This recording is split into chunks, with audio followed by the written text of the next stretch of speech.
दोस्तों आप सभी को राधे राधे नमस्कार। आज है 2 सितंबर और 2 सितंबर 2020 के हरियाणा करंट अफेयर इस पर्टिकुलर वीडियो में हम लोग जानने वाले हैं। तो चलिए स्टार्ट करते हैं हमारी वीडियो को। अगर आपको मेरे द्वारा पढ़ाए गए सभी लेक्चर्स का पीडीएफ फाइल चाहिए तो आप मेरे Telegram channel star IQ PDF को जरूर ज्वाइन कर लेना। आप स्टार IQ यूट्यूब चैनल को सब्सक्राइब करना बिल्कुल मत भूलना और दोस्तों तक शेयर करने की कोशिश तो आप जरूर करिएगा ही करिएगा।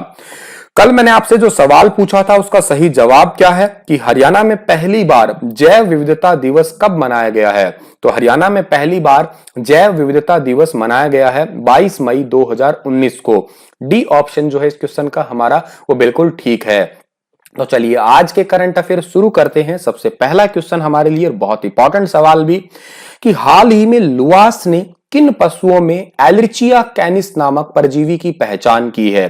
तो लुआस में एलर्चिया कैनिस नामक परजीवी की पहचान की गई है कुत्तों के अंदर, भेड़ के अंदर और लोमड़ी के अंदर भी।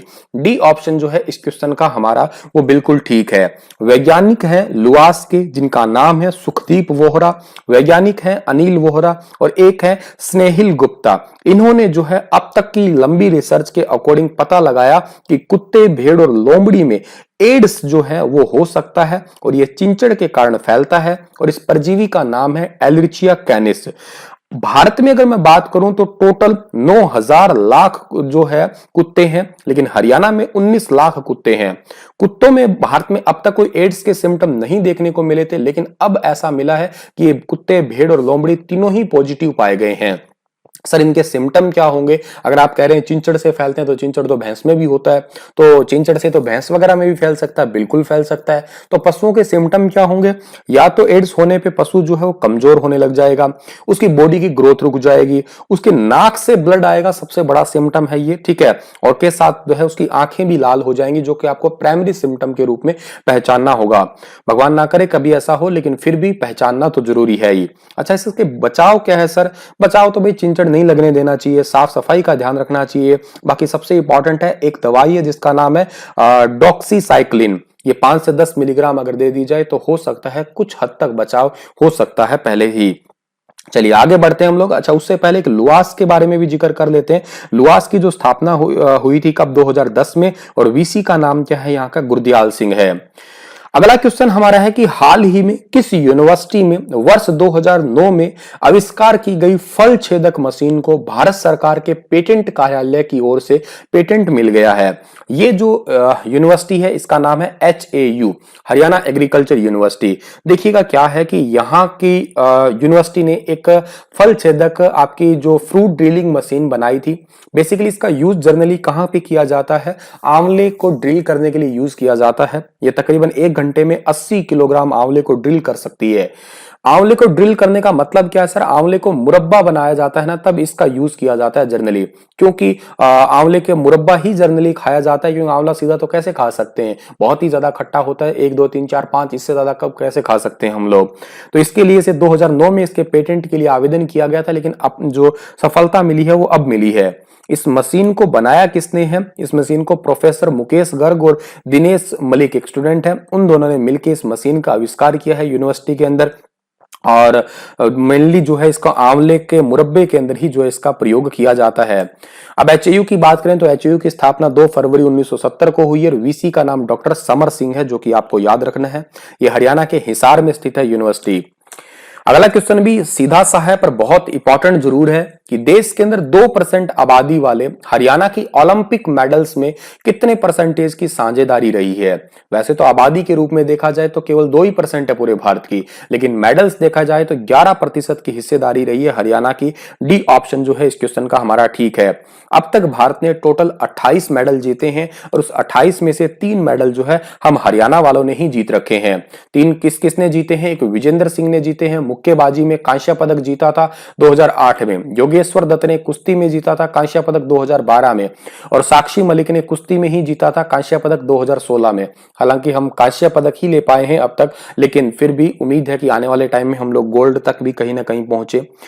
अगला जो हमारा क्वेश्चन क्या रहेगा महिला एवं बाल विकास विभाग द्वारा हरियाणा के रेवाड़ी जिले में कब से कब तक पोषण माह अभियान चलाया जाएगा? तो हरियाणा के रेवाड़ी के अंदर 1 सितंबर से 30 सितंबर के बीच में जो है वो पोषण माह का अभियान है चलाया जाएगा। सर इसके तहत क्या होगा? इसके तहत आंगनवाड़ी केंद्र के अंदर, रेवाड़ी के आंगनवाड़ी केंद्र के जो है एक उद्घाटन हुआ है और वहां पे इस अभियान को 1 महीने तक चलाया जाएगा। वैसे तो आंगनवाड़ी केंद्र वहां पे था, लेकिन एक नया आंगनवाड़ी केंद्र की स्थापना हुई है वहां पे, जहां पे बच्चों की ऊंचाई, लड़कियों की जो है वेट वगैरह के बारे में बात होगी, गर्भवती माताएं जितनी हैं उनके लिए जो है किस प्रकार का आहार लेना चाहिए, कैसे कैसे अपने बच्चे की रक्षा करनी चाहिए, और बच्चा होने के बाद में 6 माह तक जो है बच्चे को दूध पिलाना है, तो उनकी सभी दिशा निर्देशों के बारे में जानकारी वगैरह मिलेगी इसके दौरान। और जो माता स्तनपान करवाती है, स्तनपान के बारे में विशेष तरीके से जो है गौर किया जाएगा, जागरूकता पैदा करवाई जाएगी। तो यही इस अभियान का मकसद है।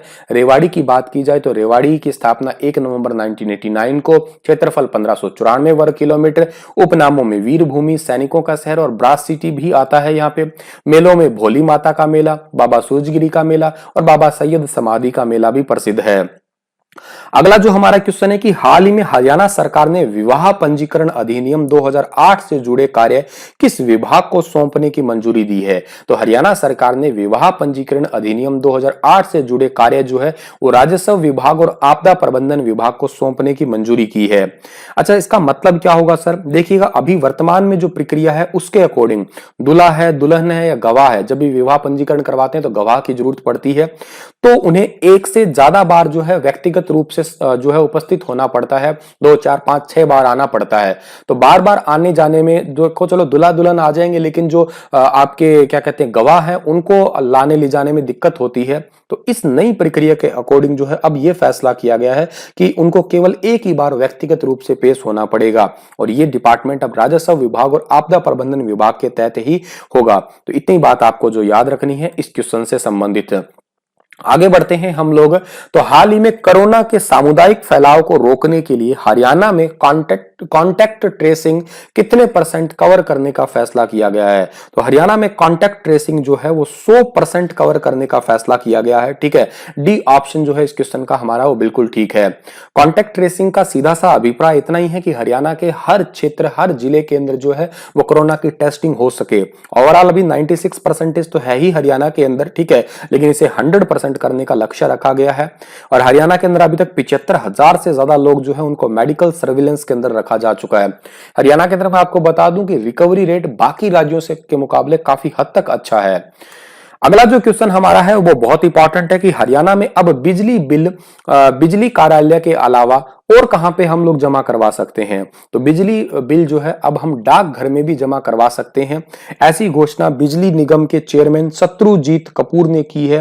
और जितने भी डाकघर है हरियाणा के वहां पे जमा करवाए जा सकते हैं। जैसे हरियाणा में 2964 शाखाएं हैं डाकघर की, जिसमें से 2180 शाखाएं तो गांव के अंदर भी है। तो गांव के पोस्ट ऑफिस में जाके भी बिजली बिल को जो है जमा करवाया जा सकता है। और पायलट प्रोजेक्ट के तहत यमुनानगर और अंबाला, पंचकुला यहां पे जो है डाकघर के सर्कल्स में यह सुविधा शुरुआत भी की जा चुकी है, कर भी दी गई है। तो ये बात भी आप याद रखना, 2 सितंबर के बाद में बिजली बिल डाकघर में हम जमा करवा सकते हैं। अगला जो हमारा क्वेश्चन है कि हाल ही में एनसीआरबी के रिपोर्ट के अनुसार 100% जेल बजट की राशि खर्च करने के मामले में हरियाणा देश का कौन सा स्थान पे है? तो हरियाणा 100% जेल बजट राशि खर्च करने में पहले ही स्थान पे है। ए ऑप्शन जो है इस क्वेश्चन का हमारा बिल्कुल ठीक है।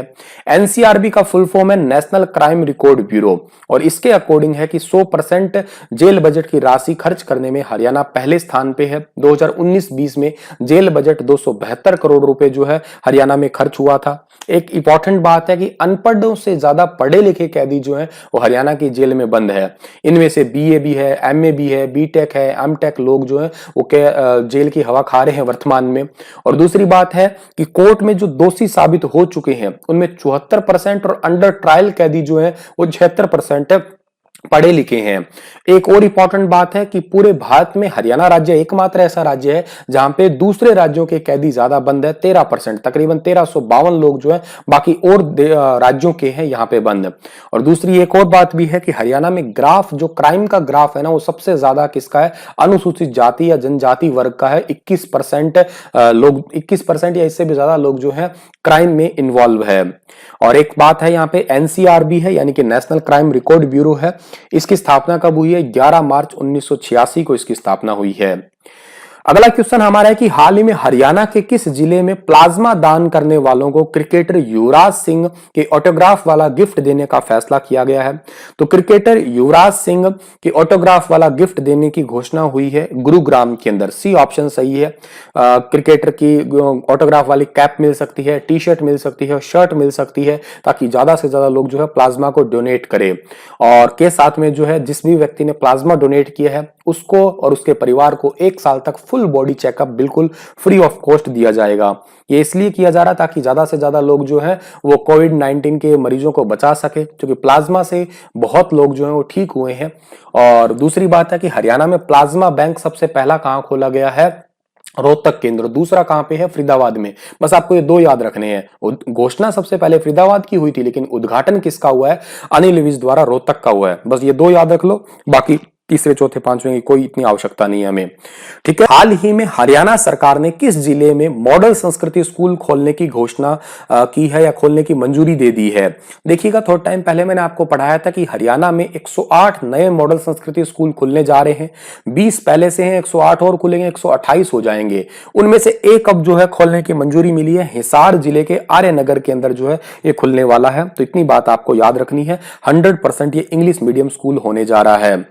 हिसार में है तो हिसार की स्थापना 1 नवंबर 1966 को हुई है। और हिसार में ओपी जिंदल, इनका नाम व्यक्तिगत रूप से आप याद रखिएगा। मल्लिका शेरावत हिसार से, सुभाष चंद्रा भी, अनीता कुंडू भी, जिनको तेंजिंग नार्गे अवार्ड मिला था अभी रिसेंटली, और साइना नेहवाल भी बैडमिंटन की खिलाड़ी, ये सारे के सारे हिसार से संबंधित है।